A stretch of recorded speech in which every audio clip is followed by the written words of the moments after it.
मानसिक साधना का ध्यान नहीं रखा, दैहिक साधकों के माध्यम से कितनी भव्य विधि में जाने वाले अपमान को प्राप्त होते हैं। ये बहुत संभल के समझना है।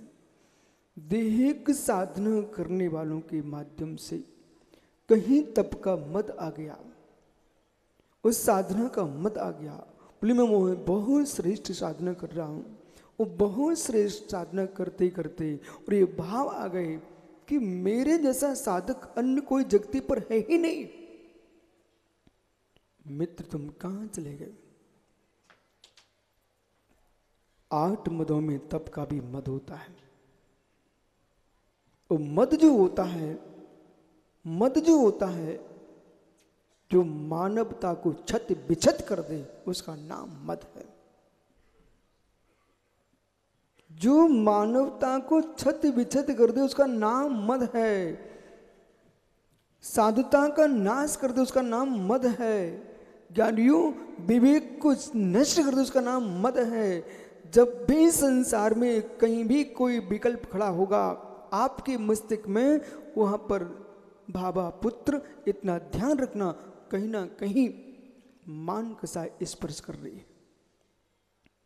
बहाने प्रमोद हिमांशु कोटि कोटि हो सकते हैं, बहाने अनेक आ सकते हैं।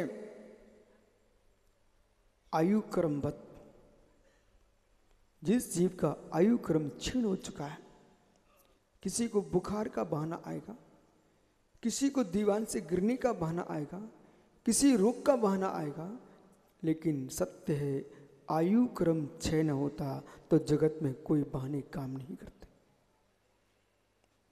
ऐसे यदि व्यक्ति के मस्तिष्क में मान कसाय न आती तो कभी नया पंथ नहीं बनता। मान कसाय न आती संप्रदाय नहीं बनता। मान कसाय न आती नवीन नवीन ग्रुपों का निर्माण नहीं होता। जो भी आज वर्तमान में हर संप्रदाय में उप संप्रदाय बनते चले जा रहे हैं, वो मान कसाय का प्रभाव है। मेरा सम्मान आपने नहीं किया मनोज, मैं दूसरी जगह जाता। धर्म में जीने वाला संप्रदाय नहीं बनाएगा, वो धर्म की खोज करेगा। और जिसको इस शरीर के यश चाहिए, शरीर की कीर्ति चाहिए, वो ज्ञानी धर्म नहीं देखेगा, उसे मात्र नाम चाहिए। अंतस में बैठ चाहिए, बल्कि यूं सोचना चाहिए यदि कमलांकुर एक भव्य जीव सभा में आया, वो मात्र उपदेश सुनने के लिए आया था, वो आपने उसको इतना प्रशंसा की, इतना प्रशंसा की, उसको उपदेश से आपने दूर कर दिया। दोबारा प्रवचन सुनने आया तो अमर के टीटी नगर पहुंचा, उन्होंने उसको सम्मान नहीं दिया, उसका भाव गिर गया। बोली मैं सुकी समनिया की सभा में गया था, मुझे बहुत सम्मान मिला था, जबकि उस सम्मान के लिए नहीं आया था। ओ मित्र, मान कसाय से नीचे उतर जाना, इससे बड़ा आत्मा का क्या सम्मान होगा। सत्कारों के चट्टानों के नीचे दबा आदमी, एक बार पत्थर की चट्टान में दबा आदमी मोक्ष चला जाएगा। पत्थर की चट्टान में दबा आदमी मोक्ष जाने में कोई विघ्न नहीं है, लेकिन सत्कार की चट्टान में दबा आदमी, उसके दादा के दादा मोक्ष नहीं भेज पाएंगे, क्योंकि पाषाण की चट्टान में दबेगा शरीर, न कि आत्मा की विशुद्धि। समझ आ रहा ना? पत्थर की चट्टान में दबेगी तो मात्र मित्र चरम की देह दबेगी, लेकिन मान की चट्टान में दबेगी तो आत्मा की विशुद्धि दबेगी। इसलिए संपूर्ण धार्मिक काम करो, लेकिन संभल के रहना, संभल के रहना। जैसे आप कैलाश पर्वत अष्टापद पर भगवान आदिनाथ स्वामी की वंदना करने जा रहे हो, गाड़ी दौड़ रही है, पर चालक की दृष्टि देखो, मार्ग पर देखता नीचे खाई है, मार्ग पर देखता है नीचे खाई है। यदि गाड़ी दौड़ती गई तो भगवान ऋषभ देव के दर्शन होंगे, और गाड़ी फिसल गई तो मित्र तुम्हारी मुर्दे के लोग दर्शन देखेंगे। ऐसी रत्नात्रयी मोक्ष मार्ग धर्म मार्ग है। वहां कैलाश पर्वत पर भगवान ऋषभ देव के बिंब की वंदना करने जा रहे हो, और मोक्ष मार्ग में आत्म बिंब के दर्शन करने जा रहे हो, और जरा भी मान के अंदर तुम फिसल गए तो ज्ञानी कुछ नहीं बचेगा।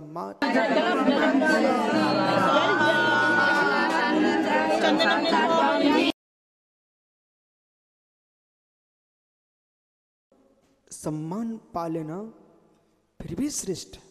अब संभल के सुनना, सुखिय सम्मान पा लेना फिर भी श्रेष्ठ है। मैं पुणे कह रहा हूं हिमांशु जी, एक बहुत बड़ी साधना, ये न मात्र आपके लिए न मात्र हमारे लिए, विश्व के प्रत्येक साधक के लिए है। अपना सम्मान पा लेना फिर भी श्रेष्ठ है दूसरे के सम्मान को देखने के साथ। अपना सम्मान पा लेना मनोज सरल है, पर कठिन यह है कि दूसरे का सम्मान भी देख पाना। अपना सम्मान पा लेना, दूसरे का सम्मान देख लेना फिर भी सरल है, पर तीसरे का अपमान किए बिना। ओहो, अपना सम्मान पा लेना, अपनों का सम्मान देख लेना, पर तीसरे का अपमान देखे बिना अपने सम्मान का आनंद ही नहीं आता। ओह, आप अभी दे दो, आप अपने अध्यक्ष मनोज बांगड़ा हो मित्र। मनोज भैया से चलेगा काम? भैया मनोज भाई, विश्वास मानना, एक जगह पुरस्कार बंट रहे थे, तो पुरस्कार के बढ़ते बढ़ते एक आदमी मेरे पास आ गया। मैंने ज्ञानी तुम गलत स्थान पर आ गया है। वो बोलता महाराज जी मेरा अपमान हो गया। मैंने कहा भैया मैं तो देख रहा था अध्यक्ष जी ने सबको बराबर सम्मान किया है। बोले यही तो अपमान है। मतलब मैंने पूछा मतलब? बोले सबका एक सा कर दिया। मैंने विशेष काम तो विशेष कुछ माला लेके आते, विशेष कुछ सामग्री देते तो लगता कि मैंने विशेष काम किया है। अहो मित्र, आपको बोध होना चाहिए, यहां तुम कितनी आड़े टेढ़े बन जाओ लेकिन सिद्ध सलाह पर सबका सिर एक साथ लगेगा। यदि वो चाहते हो तो विशेषता बंद कर दो।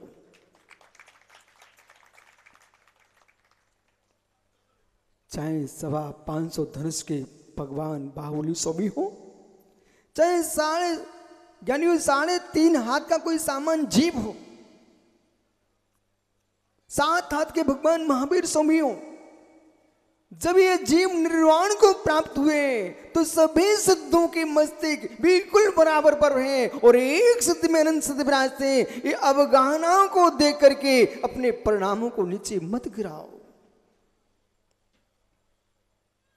सिर्फ ऊंचे नीचे शरीर हो सकते हैं, लेकिन भगवान बनने के लिए सामायिक करना पड़ेगी। भगवान बनने के लिए, मैं बहुत संभल के सुनना, भगवान बनने के लिए सामायिक करना पड़ेगी।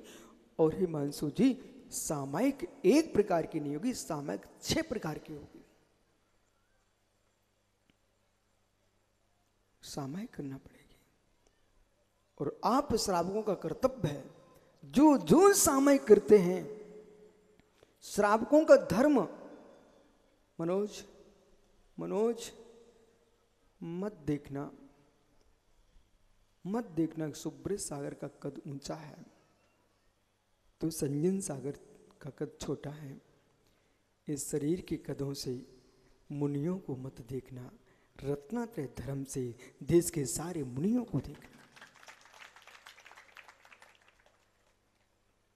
इस इस भारत की भूमि पर 18,500 वर्ष तक वीतराग दिगंबर धर्म को दर्शन करना चाहते हो तो मित्र, नगर की मैन पर जो दिगंबर मुनि तुमको दिख जाए उसके चरणों में चले जाना। ये मत देखना छोटे हैं कि बड़े हैं। मेरे मित्र, भगवान ऋषभ देव भरत बाहुली की यहाँ जो प्रतिमा स्थापित की है वो 21 फीट के आदिनाथ स्वामी हैं।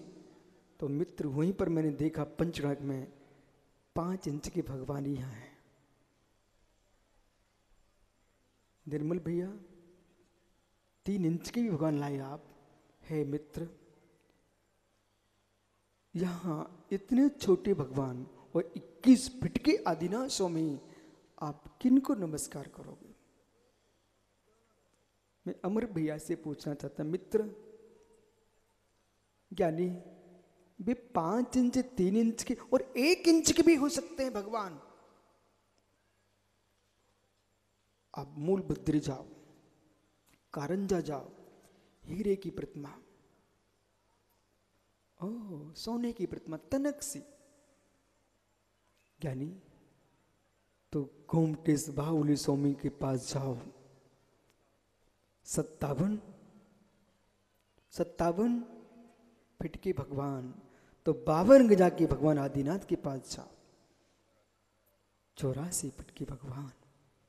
तो मित्र ग्वालियर के गोपाचल पर्वत पर जाओ, विशाल विशाल जिन बिंब है। तो आप 5 इंच के भगवान को तो श्रीपाल तो नमस्कार नहीं करेगा, वो तो कहेगा मैं तो बड़े भगवान को दर्शन करता हूं, छोटे के करते ही नहीं हूं। अरे ज्ञानियों, चाहे अवगाहना छोटी हो चाहे बड़ी हो, तीर्थंकर गुण छोटे नहीं होते हैं। ऐसी मुनिराज की अवगाहना छोटी हो बड़ी हो, दिगंबरत्व में कोई भेद नहीं होता है।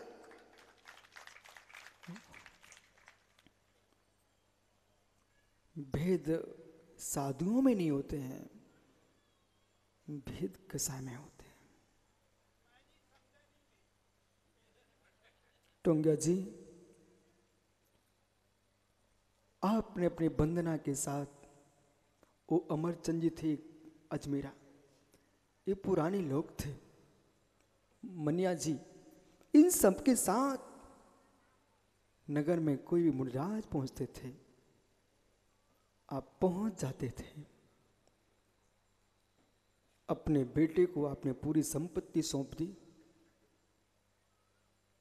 आप जैसा मैं होता मैं तो नहीं देता। सुनो ध्यान से, टोंगिया जी, बेटे को पूरी संपत्ति सौंप दी, बिना कुछ कहे दे दिया आपने। ऐसी संपत्ति नहीं देना चाहिए। जितनी आप पिता बेटे, सच्चे पिता, बिना बात किए, देखो अमरचंद का नाम ले पधार गया उनका भाई। मित्र, बिना चर्चा किए बेटे को संपत्ति मत सौंप देना। मनोज बोले गुरुजी, बच्चे से क्या बात करें? बात ये करना कि बेटा तुझे क्या क्या चाहिए। बोले पिताजी, ये बात क्यों करे क्या क्या चाहिए? जो आपका है वो सब मेरा ही तो है। कितना समझदार है। बोले पिताजी, ये क्यों कह रहे हैं आप क्या क्या चाहिए? आपकी आंख बंद होने दो। ओहो, बोले आपके नेत्र बंद हुए, बस जो कुछ सो मेरा है। ओ ज्ञानी, शिष्य हो पुत्र हो, शिष्य हो पुत्र हो, चाहे तुम सेठ पुत्र हो चाहे राजकुमार हो, हे शिष्य हे पुत्र, एक पिता का राज्य चाहता है, वो एक गुरु का साम्राज्य चाहता है, गुरु का आसन चाहता है। दोनों से कहना है, गुरु भी पूछें और पिता भी पूछें। तो मेरे सिंहासन को तो चाहते हो। गुरु का सिंहासन काष्ठ आसन है, आचार्य परमेष्ठी का सिंहासन और सम्राट का सिंहासन, सेठ की गद्दी, बराबर। निर्मल भाई, आपको ज्यादा पूछना पड़ेगा। मुमुक्षु सिलवानी, बेटे तुम्हें क्या चाहिए? वो कहता जो आपका वो मेरा ही तो है, चाहिए क्या? बोले ठहरिए, ऐसा नहीं होता। आपको दिख रहा है कि जो पिता का वो सब मेरा है। मेरे पास 7 स्थान है, मेरे पास 7 स्थान है, उस 7 क्षेत्रों में मैं दान करूंगा। आपको दे के जाऊंगा मात्र तो मेरे द्वारा अर्जित धन में जो पाप का अर्जन किया है उसका प्रक्षालन बेटा तुम नहीं करोगे, मैं ही करूंगा, मैं ही करूंगा। 2 हाथ क्यों मिले मन्ने आपको? एक हाथ काम करता, दूसरा हाथ शांत बैठा रहता है आपका। तुम्हारे हाथ में एक पेट भरवाता है, एक सफाई भी करता है। वो कोई दूसरे का हाथ नहीं आता, आपका ही होता है। जब दायां हाथ रखता है मुख में तो बायां हाथ शांत रहता है। जब बायां हाथ बेचारा सफाई करता है, समझ गए क्या? बायां हाथ सफाई करता है तो दायां हाथ शांत दिखता रहता है। देखो मैंने आनंद लूटा, ये सफाई कर रहा है।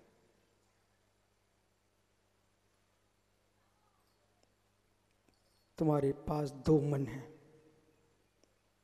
द्रव मन, भाव मन।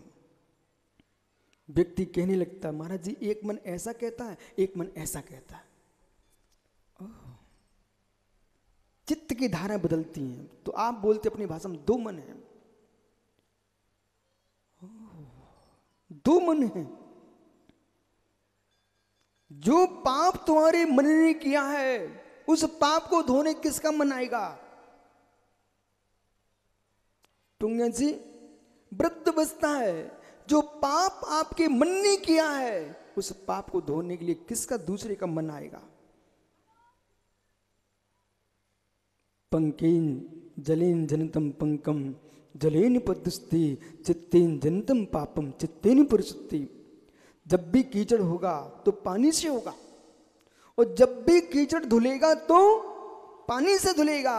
जब भी पाप होगा तो मन से होगा, और जब भी पाप धुलेगा तो मन से ही धुलेगा।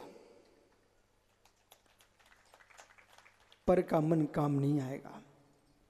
एक बार वृद्धावस्था आ गई तो टोंगे जी हो सकता है तुम्हारे बगल में बैठा मित्र तुम्हारे मल की सफाई कर दे।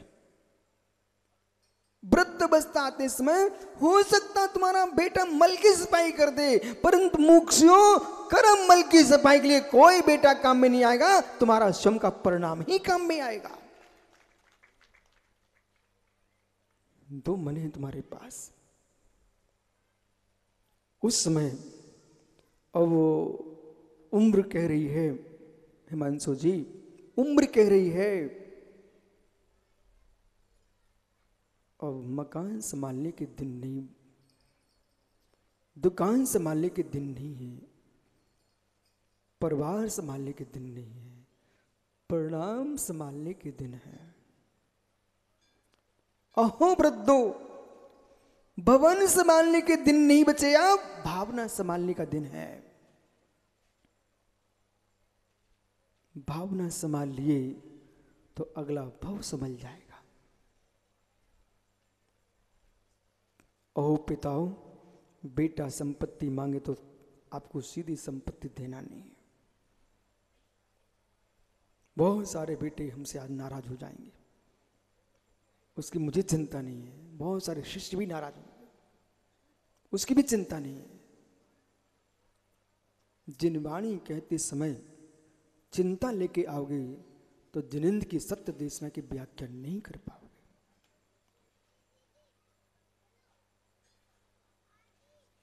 संपत्ति भाई बेटे को ही दे देना, पर मेरी बात सुन के देना। अब थोड़ी उसकी आत्मा शांत हो जाएगी। संपत्ति बेटे को ही दे देना, लेकिन मेरी पूरी बात सुन के देना। लाल कहना, लाल अहो वत्स, आज हम आपको अपनी संपत्ति सौंप रहे हैं, लेकिन 2 कागज लेके आओ। बोले 2 कागज लेके आओ। वो मुस्कुरा के जाएगा, 2 कागज लेके आ गया। अब बोलो बेटा, आपको मेरी संपत्ति चाहिए है कि संस्कार भी चाहिए? संपत्ति ही चाहिए कि संस्कार भी चाहिए? टोंगिया जी, आप पुत्र से कहना, मेरे लाल, जैसे हमने जब से अपनी माँ के आंचल का दूध पिया और दूध पी करके जब बड़ा हुआ और कुछ सोचने समझने की योग्यता प्राप्त किए, तब से बेटा आज तक हमने दिगंबर मुनियों के चरणों का पाद प्रक्षालन किया है, अरंत का अभिषेक किया है, वीतराग वाणी का श्रवण किया है। यदि आप ये प्रतिज्ञा ले सको कि पिताजी आपकी संपत्ति के हिस्सेदार हैं, तो आपके जैसे धर्म करने के भी हिस्सेदार हैं, तो मैं आपको संपत्ति देता हूं, नहीं संपूर्ण संपत्ति सम्मेशकर के नाम करता हूं।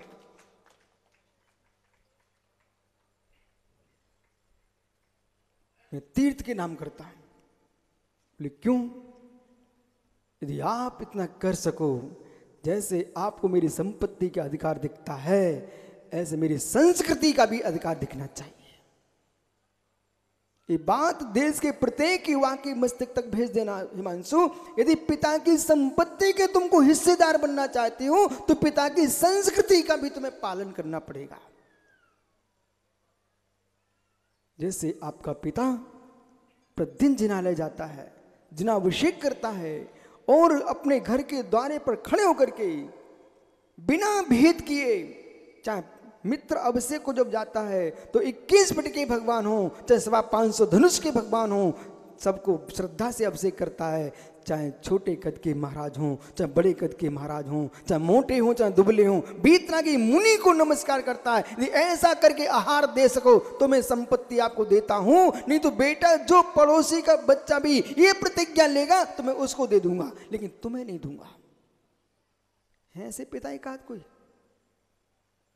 उठाओ हाथ ऊपर। तुम्हारे है ही नहीं है बेटा, तुम तो उठाई दोगे। लड़की है, अच्छी बात है। पंडित जी खड़े हो जा।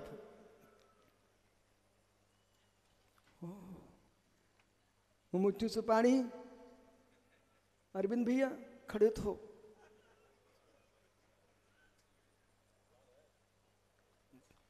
इनका पुत्र कौन है? छोटा सुसर लड़का आता, गोल मटोल। भाई नाम बताओ बेटे का। आकाश से आज ही बोल देना, बेटा मैं तो आपको सब कुछ देने वाला था, लेकिन गुरुजी से प्रतिज्ञा लेके आ गया हूं।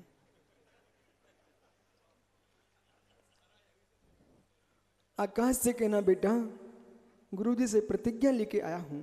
वो अरविंद सुपारी, मैं राजस्थान में बिहार कर रहा था, तो मालूम एक श्रावक आए, बोले महाराज जी मुझे सब समझ में आगे प्रवचन आ गए, लेकिन भोपाल में आप प्रवचन करते थे चातुर्मास में, ये अरविंद सुपारी, ये पंकज सुपारी, ये सुपारी क्या है?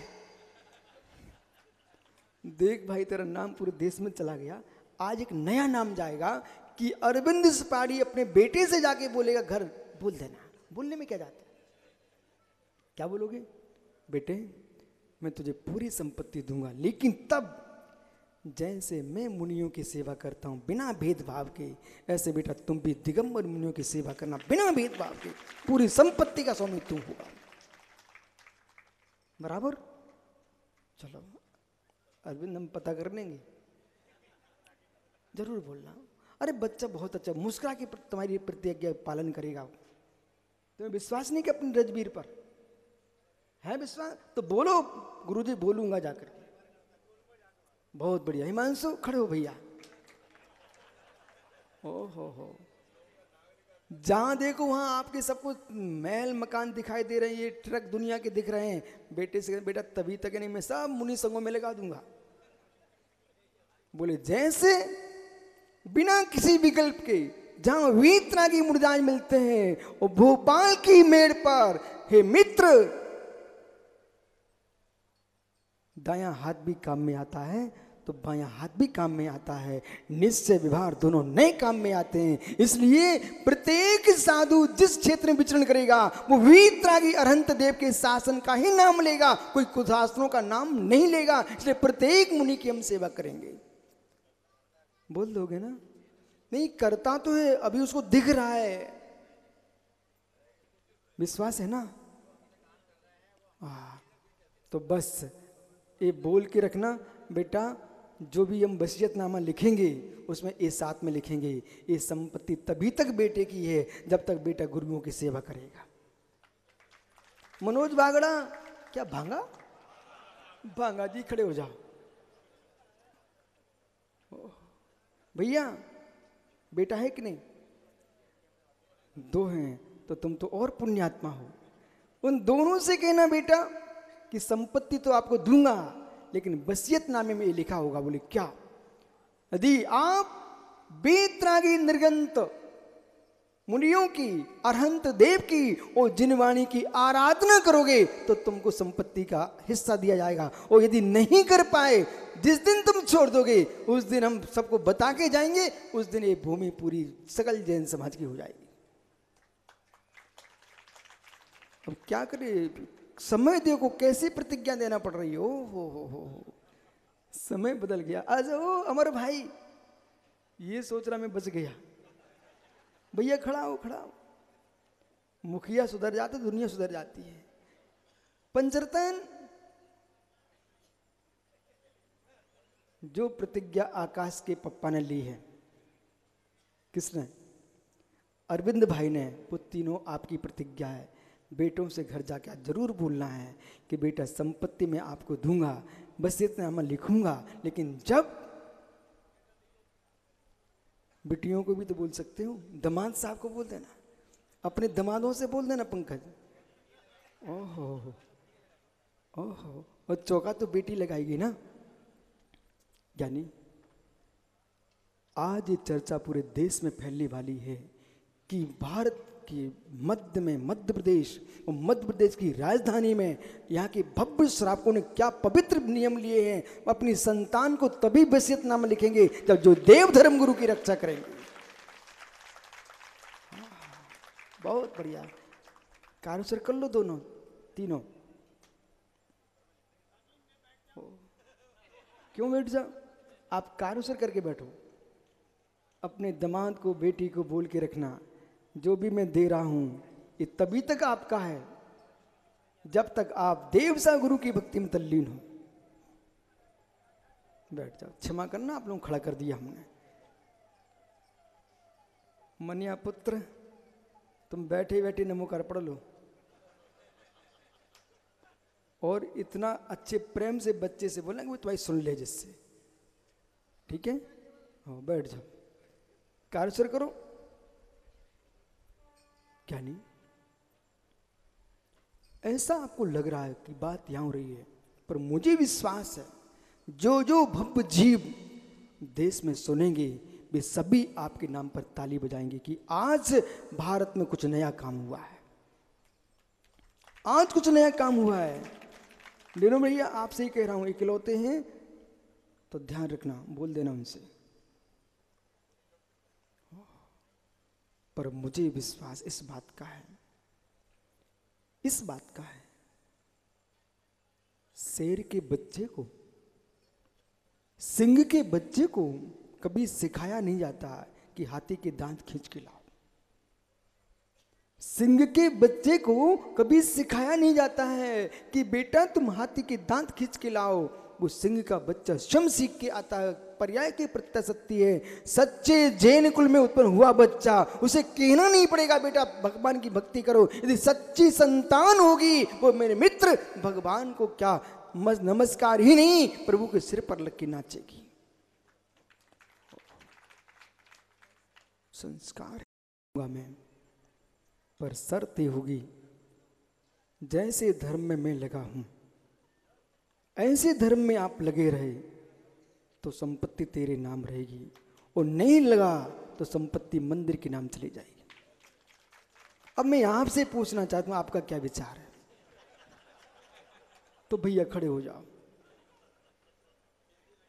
यदि रामेश्वर शर्मा अपने बेटे के पास जाके आज मित्र जरूर बोलना कि हे पुत्र, हे वत्स,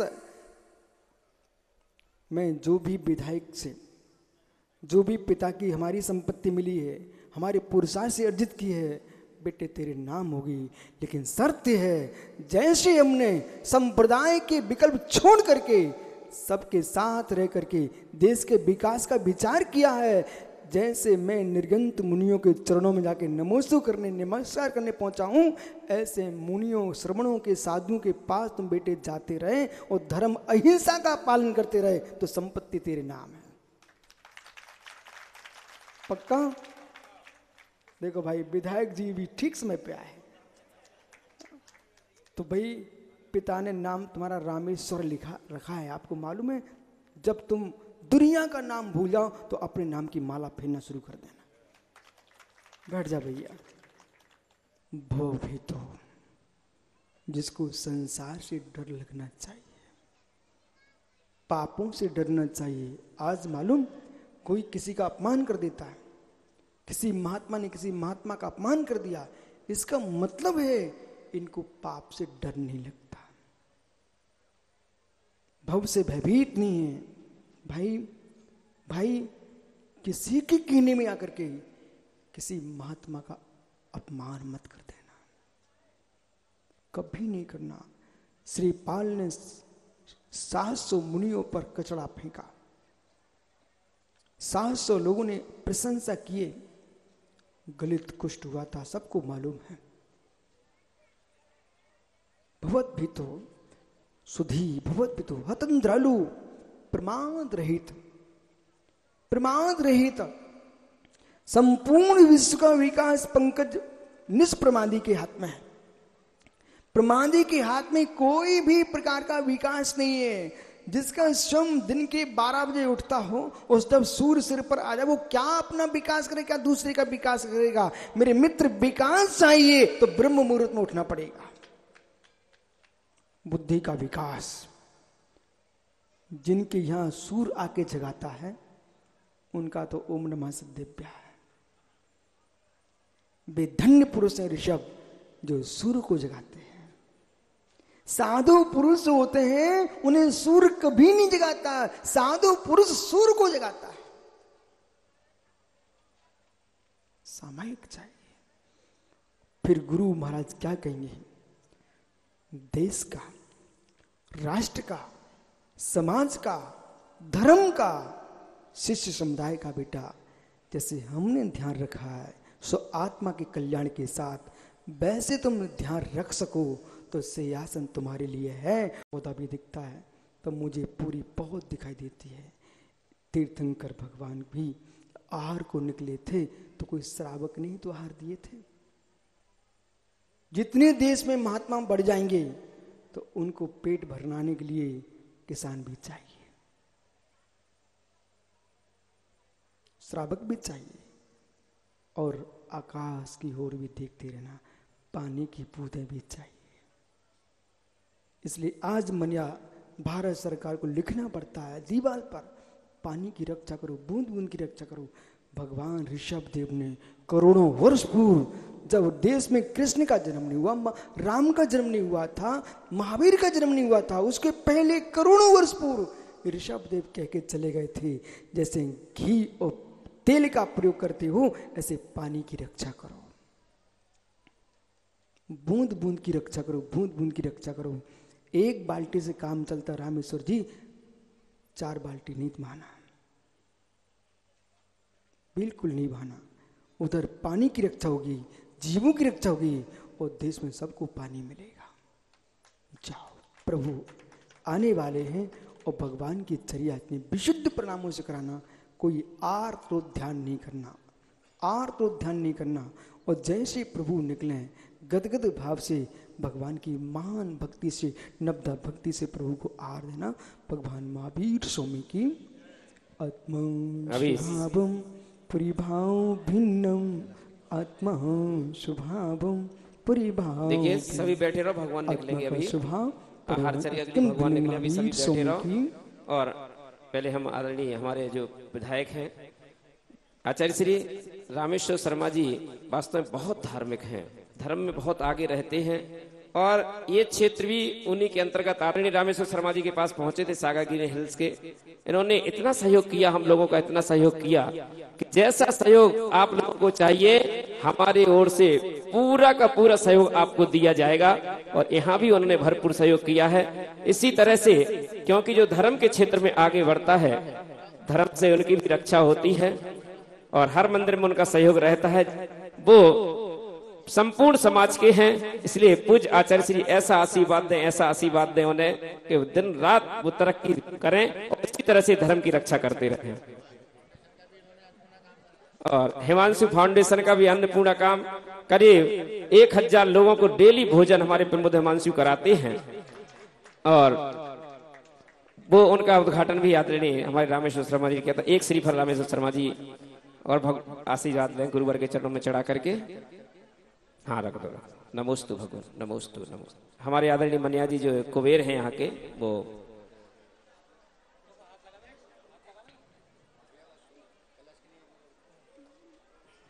और कलश पर जो सोना चढ़ना है, जो भी अपनी ओर से देना चाहें तो दे सकते हैं। अब ये रास्ता खाली कर दो यहाँ से। पारस चैनल पर आ रहा 122 देश देख रहे हैं इस कार्यक्रम को। और आदरणीय शर्मा जी से निवेदन कि 2 मिनट अपने वक्तव्य रख दें। आज हम सबका परम सौभाग्य है कि यहाँ पर पंच कल्याणन प्रतिष्ठान समारोह यहाँ पर आयोजित हो रहा है सूकी सिमनिया में।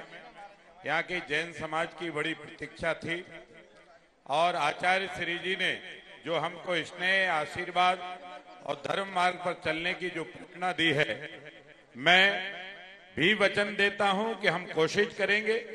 मनुष्य तो कोशिश करता है पर मनुष्य को सद्मार्ग पर लाने के लिए आचार्य श्री और मुनि और साधु समाज ही मार्गदर्शक होता है। और जिस तरह आचार्य श्री ने हम सबको स्नेह, आशीर्वाद देकर धर्म मार्ग पर चलने और बेटा और बेटियों को धन देने की बजाय धर्म देने की बात कही है, ये अगर हमने जीवन में उतार लिया तो हिंदुस्तान में हिंदू इतना ख्याल रखना कि महावीर की विजय पताका, राम की विजय पताका, कृष्ण की विजय पताका, गुरु नानक की विजय पताका, गौतम बुद्ध की विजय पताका फहराती रहेगी। पूरा विश्व राम में हो जाएगा, महावीर में हो जाएगा। बस धर्म बेटा बेटियों को दो। आज हिंदुओं, जैनियों, तुम्हारी और मेरी परेशानी एक है कि हम सब कुछ करते हैं, बेटा बेटियों को धर्म नहीं दे पाते। हम संपत्ति चाहे जितनी दे दें, अगर अधर्मी पुत्र है तो संपत्ति का कोई उपयोग नहीं कर पाएगा।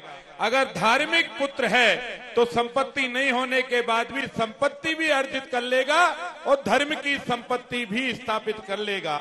जो आचार्य श्री जी ने हम सबको मार्गदर्शन दिया है, हम उस पर चलने का प्रयत्न करेंगे। और एक और प्रार्थना मैं करना चाहता हूं, धर्म भी सीखो और वर्तमान परिस्थितियों से लड़ना भी सीखो, ये भी बहुत जरूरी है। इसलिए आचार्य श्री जी के पंच कल्याणिक प्रतिष्ठान के बाद कल शायद पूर्ण आहुति हो जाएगी। इसके बाद अगर आपको समय मिले तो द केरला स्टोरी भी परिवार से जाकर देखना, क्योंकि बेटी जैन के घर में पैदा हुई है तो बिहाई भी जैन के साथ जाए और मंदिर जाती रहे, ये भी प्रयत्न करना, ये भी बहुत जरूरी है। इसलिए ध्यान रखना, लव और जिहाद से बचना भी एक धर्म है, अपने बेटा बेटियों को बचाना भी एक धर्म है। यही सच्चा महावीर का मार्ग है, यही आचार्य विशुद्ध सागर जी का मार्ग है, यही आचार्य विद्यासागर जी का मार्ग है, यही राम का मार्ग है, यही कृष्ण का मार्ग है, यही ऋषभ देव जी का मार्ग है, यही हनुमान का मार्ग है, यही बौद्ध का मार्ग है, यही गुरु नानक का मार्ग है। अगर हम अपने मार्ग से भटक गए तो आचार्य जी ने संकेत दिया, एक ही देश है तुम पर और वो केवल हिंदुस्तान है, बाकी मुसलमान और ईसाइयों के देश है। मैं क्लियर बोल रहा हूं, मुझे नहीं है डर, क्योंकि मुझे केवल राम और महावीर से डरता हूं, बाकी मैं किसी से नहीं डरता, क्योंकि पैदा करने वाला मुझे राम और महावीर है, मारने वाला भी वही रहेगा। दुनिया में कोई ताकत नहीं है जो हमको मार सकती है।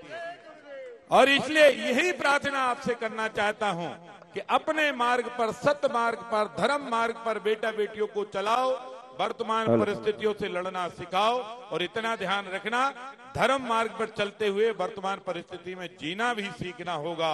हम जैन हैं, हम सनातनी हैं, इस धर्म का पालन करें। मैं आप सबको पुनः हृदय से बधाई देता हूं और जहां भी प्रतिष्ठान के लिए और भी कोई कमी बेसी रही होगी तो बाद में बताएंगे, वो भी पूरा करेंगे। चूंकि बढ़िया मंदिर बन गया है और पूरे भोपाल की जैन समाज ने मदद की है, तो आपका भी हृदय से धन्यवाद, बहुत बहुत आभार। जिन जिन का भी जो जो योगदान है, सबका बहुत बहुत धन्यवाद। और आदरणीय ऐसा नाम है जिन्होंने अभी तक कम से कम 1000 ग्रंथों की रचना की है, ऐसे गुरुवर हमारे बीच विराजमान हैं। हमारे विधायक जी से निवेदन है कि ये जो रोड अभी जो कच्चा आपने ड्रेसिंग तो करवा दी है, इसको बनवा दें जरा। नहीं, पूरा डामर का रोड बन जाएगा, आप चिंता मत करो, डामर का रोड बनेगा, पूरा डामर का रोड बनेगा। हम लोगों की ये उम्मीद थी आपसे। आप लोग बताओ, नहीं बताओ, रोड पूरा डामर का बनेगा समाजगढ़ में। और इसलिए आपको ये भी प्रमोद जी पता है कि जहाँ भी समाज की जरूरत होती है बताते हैं, हम पूरा करते हैं। ये चूंकि ये थोड़ा कम समय में हमको जानकारी मिली थी, 2 दिन पहले हमको जानकारी मिली थी और हमने तुरंत उसको करा दिया। और उसी बीच में महाराज श्री पानी गिर गया। अब वो तो हमारे बंदिश में होता ही नहीं है, तो अब वो इसलिए इंद्र देवता भी 5-6 दिन ऐसे प्रसन्न रहे, क्या मालूम उनको पता पड़ गया होगा आप आ रहे, तो इसलिए वो बार बार धरती को धोते रहे आपके स्वागत में, और इसलिए हम वो डामर नहीं करा पाए। हम 10 दिन 15 दिन के अंदर डामर की कार्रवाई कर सागर ग्रीन करा दिया। वहाँ लाइट भी लग रही है, वहाँ लाइट भी लग रही, वहाँ भी लाइट लग रही है। पंडित जी, हमारे जैन मंदिर का भी बहुत अच्छा आश्रम बना है, वहाँ भी हमने पैसे देके वहाँ भी काम कराए। काम करते रहिए, धर्म जगाते रहिए, बाकी सब धर्म का काम करने के लिए हम और आप तैयार हैं। बस पंडित जी आप जरा शिखर का नमोस्तु तो नहीं बोलना भी। महाराज जी मुकुट ले लो, महाराज जी प्रवचन का माइक चालू कर दो भैया, उधर का माइक चलो, महाराज जी वाला माइक। हे स्वामी मेरा राज्य ले लो, हे स्वामी मेरे राज्य ले लीजिए, बोलिए सभी लोग, मेरा सिंहासन ले लीजिए, मेरा मुकुट ले लीजिए। ए महाराज जी मेरी कन्या ले लो, मेरे बेटे ले लो, मेरे पुत्र ले लो। देखिए उस समय प्रार्थना करने लगे कि हे भगवान रत्न ले लो, मोती ले लो, भवन में लो और हमारे यहाँ पर भोजन ग्रहण करो। परंतु निर्घंत मुनीश्वर नवदा भक्ति के अभाव में आहार ग्रहण नहीं करते हैं। नवदा भक्ति किसी को मालूम नहीं थी, इसलिए वहां महामुनिराज सभी नगर के नगर चलते गए, लेकिन कहीं पर भी नवदा भक्ति कोई जानता नहीं था। तो उन्होंने पुनः वन की ओर जाने का प्रण ले लिया। निर्घंत मुनि महाराज जब विधि नहीं मिलती है तो वह उपवास धारण कर लेते हैं और 24 घंटे का आहार जल का त्याग कर दिया करते हैं। ऐसी निर्घंतों की चर्या हुआ करती है। ऐसे निर्घंत योगीश्वर जो गरीब और अमीर को नहीं देखते हैं, रईस को नहीं देखते हैं, उनकी तो जहां विधि मिलती है वहीं पर वो आहार ग्रहण किया करते हैं। ऐसे महान ऋषिश्वर इस युग के प्रथम तीर्थंकर भगवान ऋषभदेव महामुनि अवस्था में आहार को निकले तो किसी को मालूम नहीं था, तो वह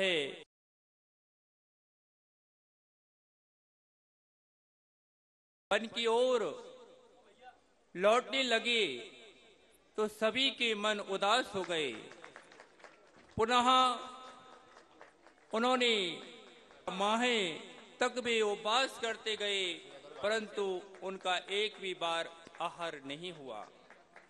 यहाँ पर 24 तीर्थंकरों का पंचलानक हो रहा है। 2400 मूल नायक तीर्थंकर महामुनिराज यहाँ पर आहार को निकल रहे हैं। अलौकिक दृश्य, ये भोपाल का महासौभाग्य है कि यहाँ पर ये अलौकिक दृश्य देखिए। बाल ब्रह्मचारी 24 यहाँ पर मूल नायक भगवान महामुनिराज को लेकर के आहार को निकल रहे हैं। यह अद्भुत दृश्य आपके सामने है। और अब हम सभी कैलाश पर्वत की ओर पहुंचेंगे, जहां पर 24 तीर्थंकर के हार का प्रथम दृश्य हमारे लिए दृष्टव्य होगा। और उधर वे ऋषभदेव 6 माह के उपवास के बाद निकले, और जब उनकी विधि नहीं मिली तो वे पुनः वन की ओर जा रहे हैं, और पुनः उन्होंने उपवास का प्रण ले लिया है।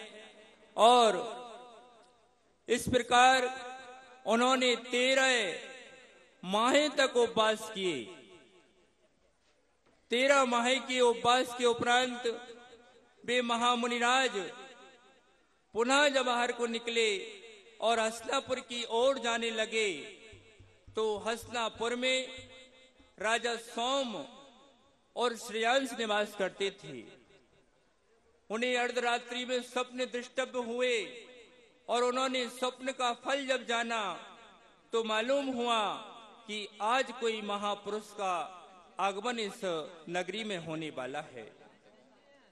और जब तीर्थंकर महामुनिराज ऋषभदेव का प्रथम दर्शन सोम और श्रेयांश ने किया, तो उनको जाति स्मरण हो गया और उनको नवदा भक्ति स्मरण हो गई। और उन्होंने जैसे ही जाति स्मरण हुआ, उन्होंने तीर्थंकर भगवान के सामने आकर के उनका पड़घान प्रारंभ किया, नमोस्तु नमोस्तु प्रारंभ किए। और वे तीर्थंकर महामुनिराज वहां पर जब नवदा भक्ति उन्होंने देखी, उनकी विधि मिली, तो वहां पड़गान हो जाता है, और उनके राजा सोम के घर पर निरंतराय हार होते हैं। उसी दृश्य को देखने के लिए हम तीर्थंकर आदिनाथ के पीछे पीछे सब चलते हैं कि उनकी विधि कहाँ पर मिलती है। सभी लोग भक्ति भाव से हार देखेंगे और भक्ति भाव से हार देंगे। और कैलाश पर्वत पर पहुंचे जिनको हार देखना है, और वहीं पर भगवान का पड़गहान हो गया है। आप सभी इधर से निकल जाएं और कैलाश पर्वत पर पहुंचे, वहां पर आप भगवान का आहार देखें, किस तरह से महामुनिराज आहार कर रहे हैं।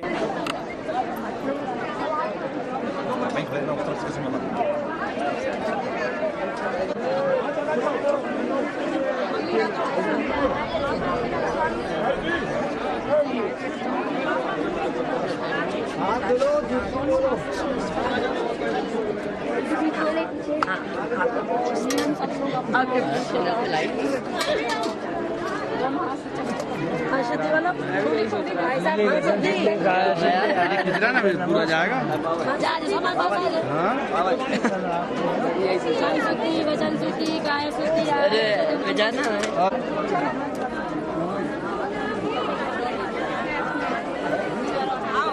दे दो, उसको दे दो।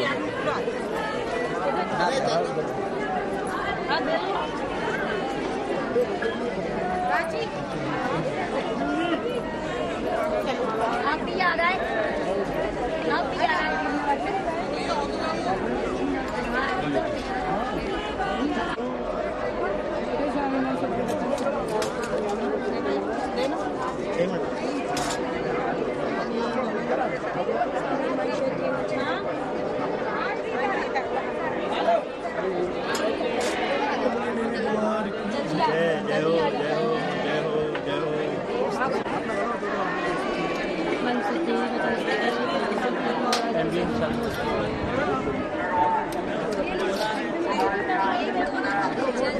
चला दो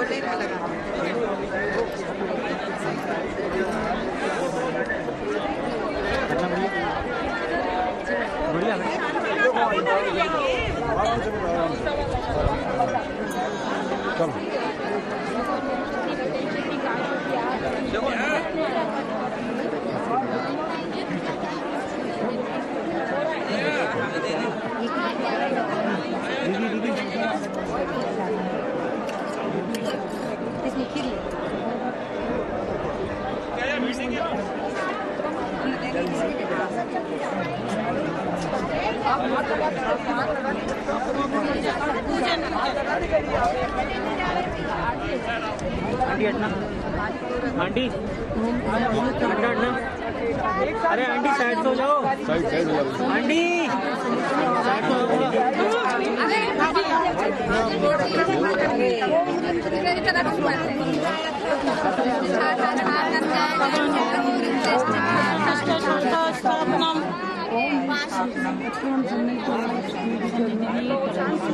शांतिनाथ भगवान की जय।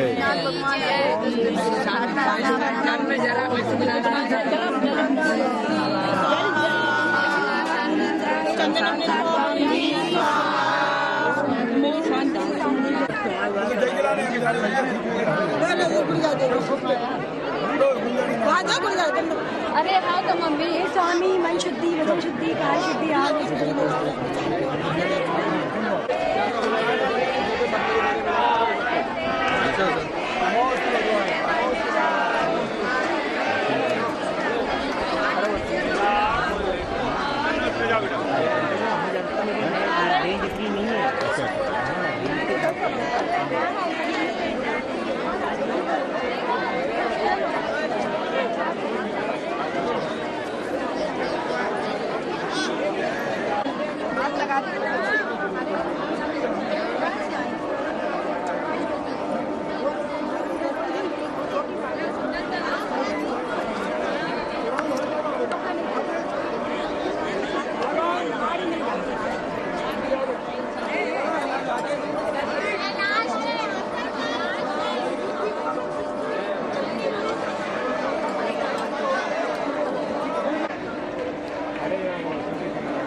बच्चा